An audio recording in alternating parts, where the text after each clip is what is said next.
भगवान के दर्शन सभी को प्राप्त हो सके। भैया आप सभी भैया यहाँ पर नहीं, पीछे हो जाए, थोड़ा थोड़ा पीछे हो जाए। भैया बहन जी आगे आप लोग बैठते जा रहे हैं, असुविधाएं होंगी, उनको भभूति वितरण भी। पुलिस प्रशासन है, आपसे आग्रह करेंगे कि यहाँ आकर के ये व्यवस्थाएं ये सभी को हटा दें। यहाँ से जो भी पुलिस प्रशासन में अधिकारीगण है, ये यहाँ से सभी को यहाँ से पीछे कर दे, पीछे कर दे, सभी को खाली करा दें। आइए हम सभी लोग शांति पूर्वक जो पीछे की उस साइड में पीछे करा दे, उनको बैठा दे।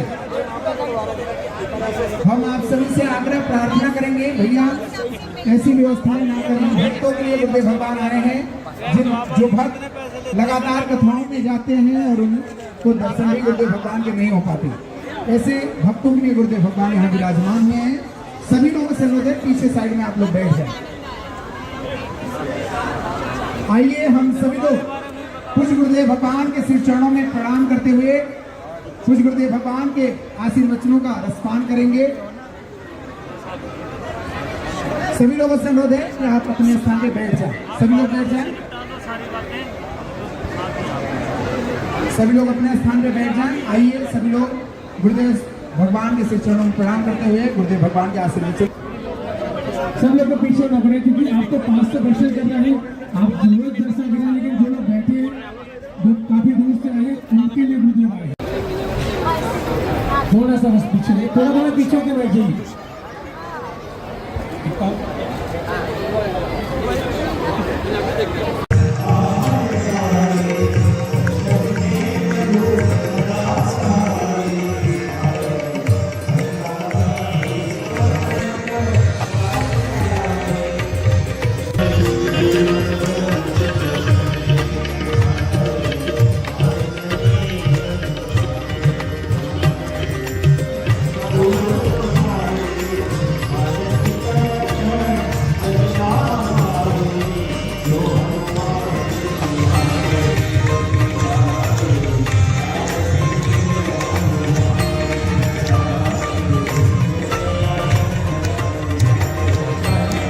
कल बागेश्वर बाला की सरकार की कृपा सब पर होने वाली है दिव्य दरबार के माध्यम से।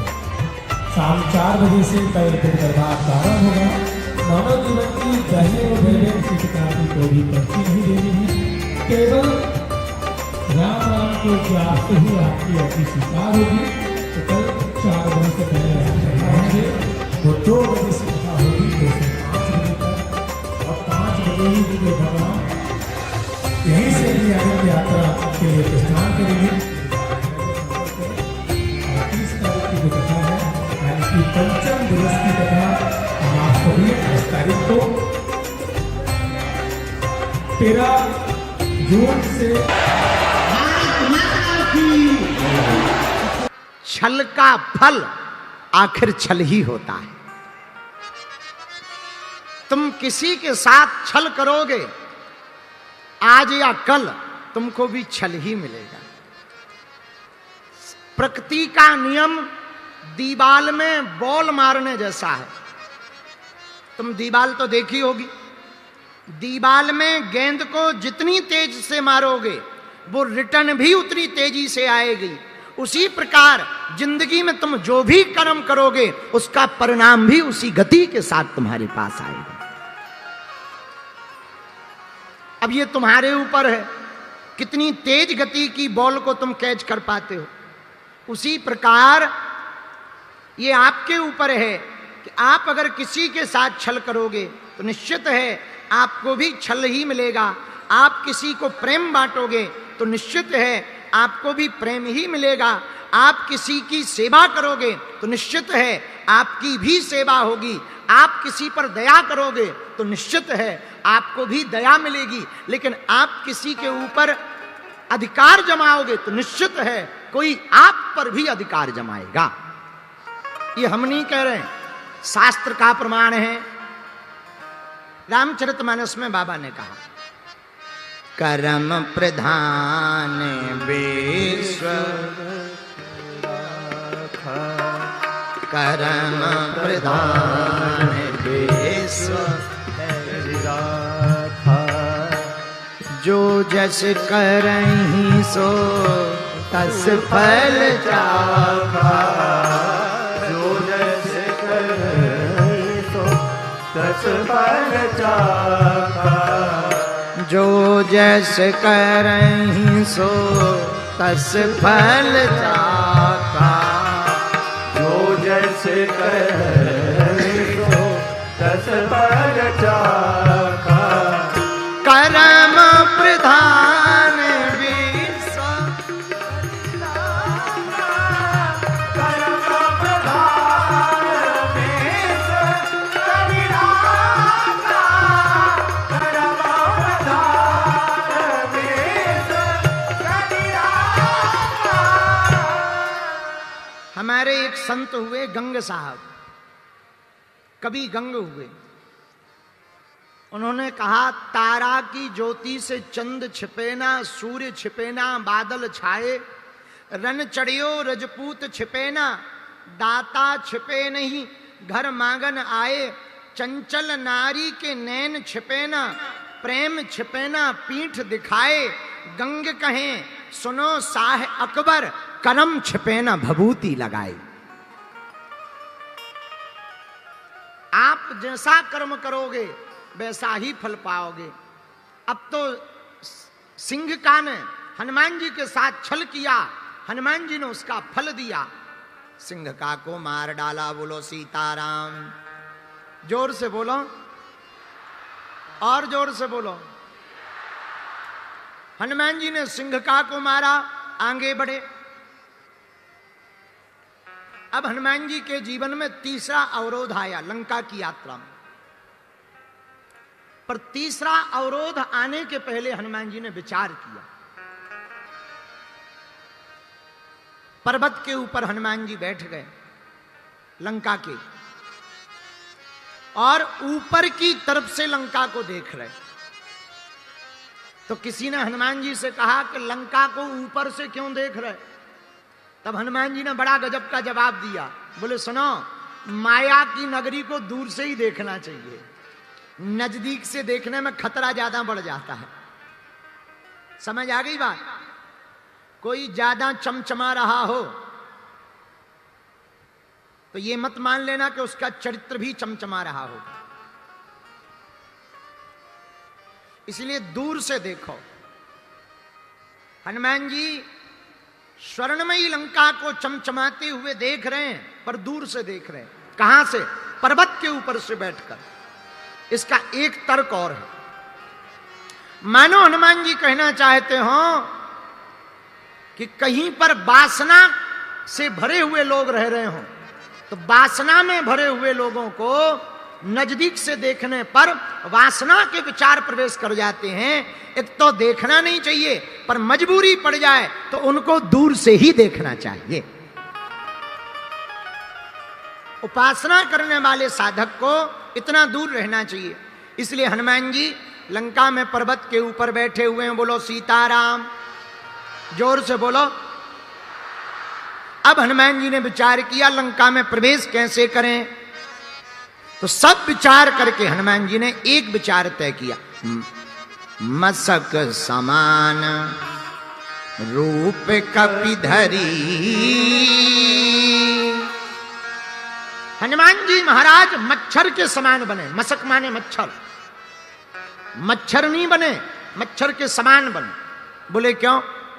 छोटे बने। कितनी बड़ी बात है। आहा, सीखो, पंचकुला के पागलो, सीख लो। पढ़ने वाले जितने विद्यार्थी बैठे हैं कान खोलकर सुन लो। बड़ा काम करने के लिए अगर छोटा बनना पड़े तो बिना देरी किए हुए छोटा बनकर के रह जाना चाहिए। हाँ, जैसे जितने कथा करवा रहे हैं कान खोलकर सुन लो। कथा बड़ा काम है। तरह तरह के लोग आएंगे, कोई गाली बकेगा, कोई माला पहनाएगा, कोई फोटो खिंचवाएगा, कोई धक्का देगा, कोई न्यूज चलाएगा, कोई वीडियो चलाएगा। कान खोलकर सुन लो। तुम बड़ा काम कर रहे हो, एक उपाय है। बड़े काम से बचना है कि कोई झंझट में ना पड़ना पड़े तो छोटे बन जाओ। तूफान देखा तुम लोगों ने? हाँ या ना? बहुत तेज आंधी तो देखी होगी। भयंकर आंधी में बड़े बड़े पेड़ गिर जाते, बड़ी बड़ी बिल्डिंगें गिर जाती। क्यों? क्योंकि वो तूफान में बड़े बनकर खड़े रहते, इसलिए वो गिर जाते। पर दूबा का बाल बांका नहीं होता, क्योंकि जब भी आंधी आती है वो जमीन पर लौट जाती है। अब बताओ कितनी अच्छी सीख है। दूबा बहुत नरम सी है, एकदम कोमल, लेकिन उसका बाल बांका नहीं होता। और बिल्डिंगें इतनी मजबूत, एक नहीं बचती। यही जिंदगी का सिद्धांत है। बड़े संकट जब तुम्हारे सामने आ जाएं तो बड़े बनकर सामना मत करो। अगर अपनी ताकत उतनी नहीं है तो विनम्र बनकर हाथ जोड़ करके खड़े हो जाओ, संकट निकल जाएगा और तुम जीते रहोगे। ये हनुमान जी का सिद्धांत। मसक समान रूप में कपिधरी, लंक क्यों चलो। हनुमान जी लंका की यात्रा पर चलते हैं। आहा, लेकिन तीसरा अवरोध हनुमान जी के जीवन में आ गया। द्वार पर लंकनी मिल गई। लंका में प्रवेश करने के पहले इमिग्रेशन ऑफिस में फंस गए मानो। लंकनी बोली कहां जा रहे हो? हनुमान जी बोले अंदर जा रहे हैं। लंकनी बोली पासपोर्ट दिखाओ। हनुमान जी बोले ना वीजा है, ना पासपोर्ट है, ना टिकट है। किससे आए हो? कौन सी हवाई जहाज से आए? हनुमान जी बोले पर्सनल चार्टर्ड से आए। तो चार्टर्ड लैंड कहां किया है? हनुमान जी बोले हमारे शरीर ही में फिट है। लंकनी बोली आखिर जा कहां रहे हो? हनुमान जी बोले हम लंका जा रहे हैं देखने के लिए। बोले क्यों? बोले वो बाद में बताएंगे, पहले तुम बताओ तुम कौन हो? लंकनी बोली महाराज मेरा नाम लंकनी है, मैं रावण के राज्य में मुख्य दरवाजे पर इमिग्रेशन ऑफिसर हूं। मेरी आज्ञा के बिना एक पत्ता भी नहीं हिलता, यहां कोई एंट्री नहीं कर पाता। मैं चोरों से इस नगर को बचाती हूं। हनुमान जी बोले तू एक बात बता, तू चोरों से बचाती है कि चोरों को रखाती है? लंकनी बोली मतलब शर्म नहीं आती, ऐसी बात बोलते हो? हनुमान जी बोले ऐसी बात नहीं बोल रहे, तू कहती है कि चोरों से लंका को बचाते हैं। अरे तू लंका को चोरों से बचाती नहीं है, रखाती है। रावण से बड़ा कोई चोर है जो हमारे स्वामी की पत्नी को हरण करके ले आया है? अब तू कह रही कि हम चोरों से लंका को बचाते हैं। तुम कौन हो? हनुमान जी बोले अब पूरा परिचय दे दिया, अब तो तू प्रसाद खा ले। क्या प्रसाद? मैं तुझे खा जाऊंगी।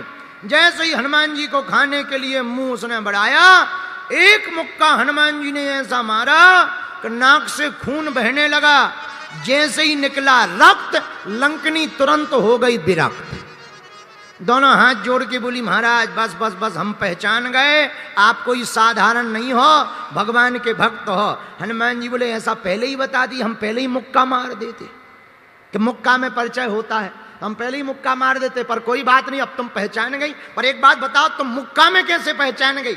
तब बोले जब रावण को वरदान ब्रह्मा जी ने दिया था तो चलत विरंच कहा मुई चीन्हा। सुन लंकनी, जब बिकल होसते कप के मारे तब जानस उस निश्चर संघारे। जब किसी बंदर के मारने पर तुम बिकल हो जाए, समझ जाना अब निशाचरों के नाश होने का करीब वक्त आ चुका है। हनुमान जी बोले बहुत बढ़िया, वेरी वेरी थैंक यू। अब एक काम कर, साइड हट, हमें जाने दे। अब हनुमान जी लंका में प्रवेश करते हैं। अब हनुमान जी लंका में प्रवेश कैसे करते हैं ये सीखो सुंदर कांड में। तुम लोगों ने चौपाई पढ़ी होगी, प्रवेश नगर की जय सब काजा, हृदय राखी कौशलपुर राजा। हनुमान जी लंका में प्रवेश करते, दरवाजे को प्रणाम किया, हे राम जी लंका जा रहे हैं, कृपा करना। आहा, अपने मन में राम जी को बैठाया, प्रणाम किया और अब आगे बढ़े। प्रवेश नगर की जय सब काजा, हृदय राखी कौशलपुर राजा, हृदय राखी कौशलपुर राजा। श्री राम जय राम, श्री राम जय राम, बोलो श्री राम जय राम, जय जय राम, श्री राम जय राम, जय जय राम। आहा हा, हनुमान जी मुस्कुराते हुए लंका में प्रवेश करते हैं, लेकिन प्रवस्य नगर की जे सब काजा हृदय राखी।